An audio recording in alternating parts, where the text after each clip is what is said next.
देखिए, इसके पहले हम आपको बाजरे की फसल पढ़ा रहे थे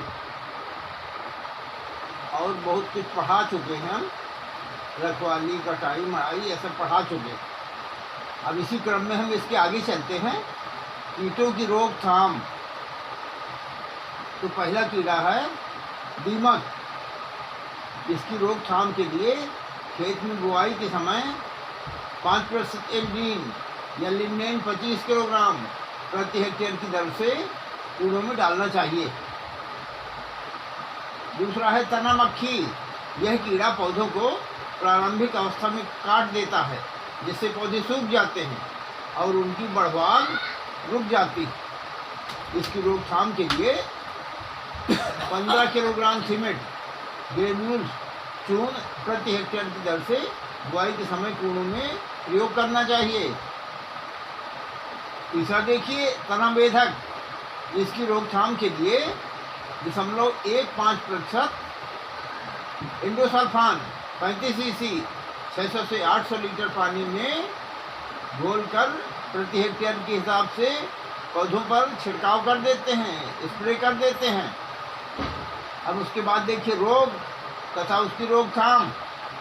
बाजरे के कुछ मुख्य रोग जो हैं विशेष तौर से इस प्रकार हैं, जैसे हरी बाली रोग, उसको अंग्रेजी में कहते हैं ग्रीन ईयर डिजीज।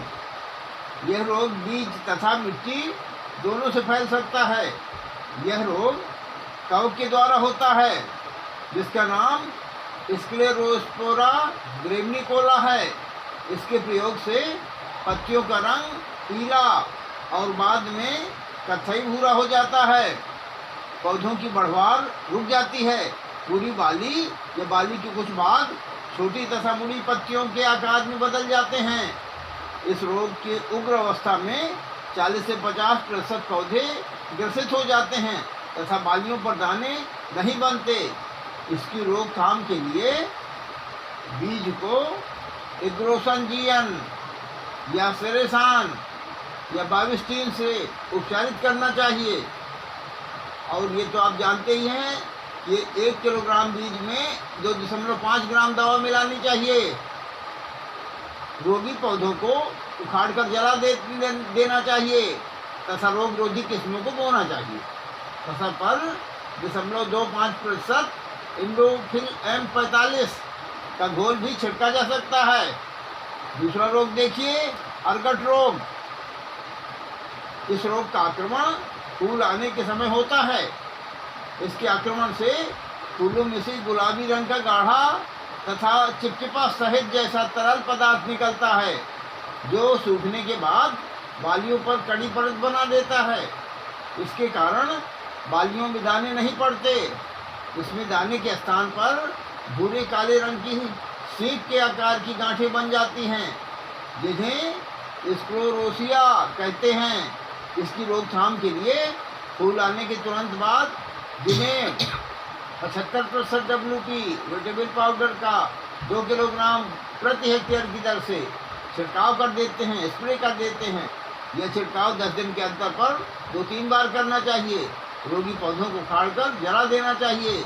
एक ही खेत में बाजरे की फसल हर वर्ष नहीं उगानी चाहिए।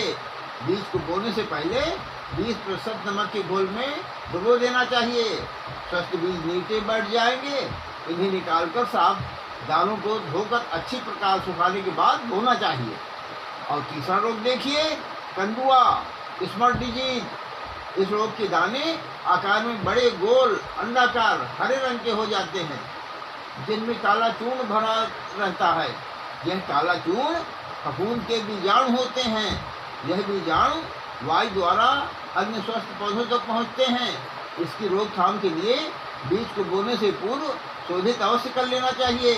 बीज का 1% पारायुक्त रसायन जैसे बाविस्टीन या विटावेक्स से 2.5 ग्राम रसायन प्रति किलो की बीज दर से शोधित करना चाहिए।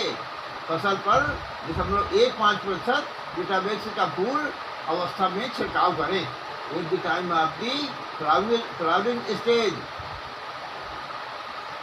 उपज देखिए यील्ड। उन्नत विधियों से खेती करने पर संकर किस्मों की 25 से 30 क्विंटल तथा देसी किस्मों की 15 से 20 कुंटल प्रति हेक्टेयर तक दाने की उपज मिल जाती है। बाजरे की अच्छी फसल से 80 से 100 क्विंटल प्रति हेक्टेयर तक सूखी कड़वी भी मिल जाती है।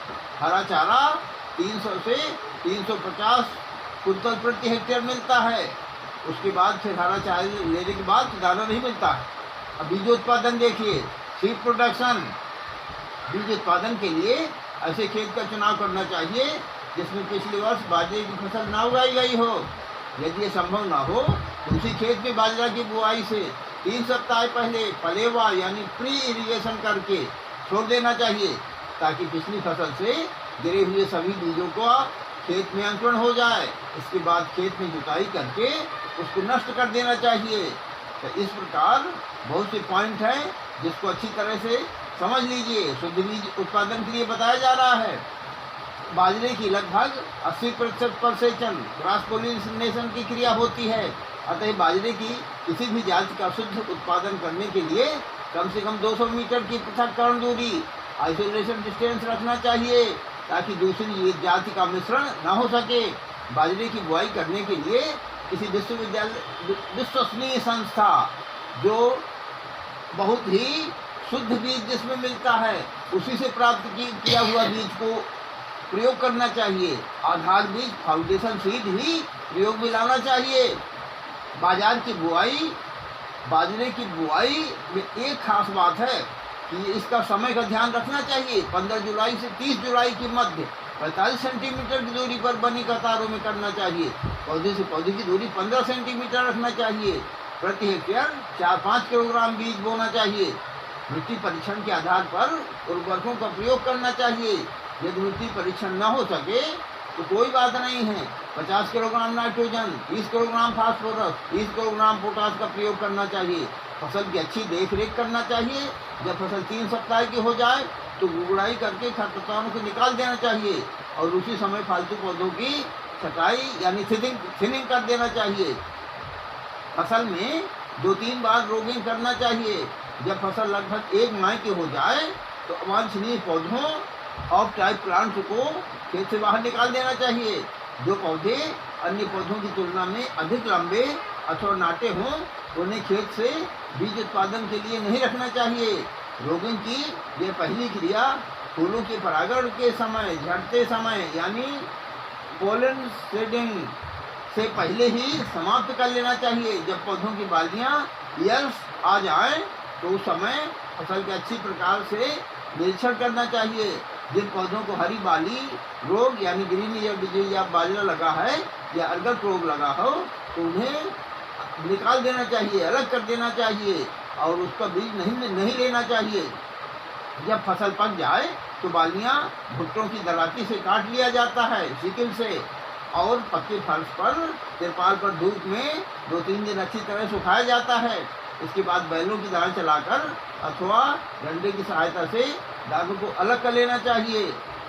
इस प्रकार 1 हेक्टेयर बाजरे की खेती से उन्नत किस्मों का लगभग 15 से 20 क्विंटल शुद्ध बीज प्रमाणित बीज प्राप्त किया जा सकता है। अब आप प्रश्न लिखिए, जिसका उत्तर लिख के आपको हमारे पास भेजना है।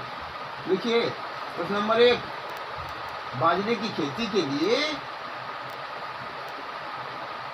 रोग तथा उनकी रोकथाम लिखिए।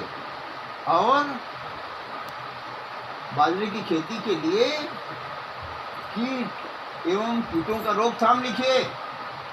प्रश्न नंबर 2 लिखिए, बाजरे की खेती के लिए शुद्ध बीजोत्पादन सीड प्रोडक्शन लिखिए। धन्यवाद।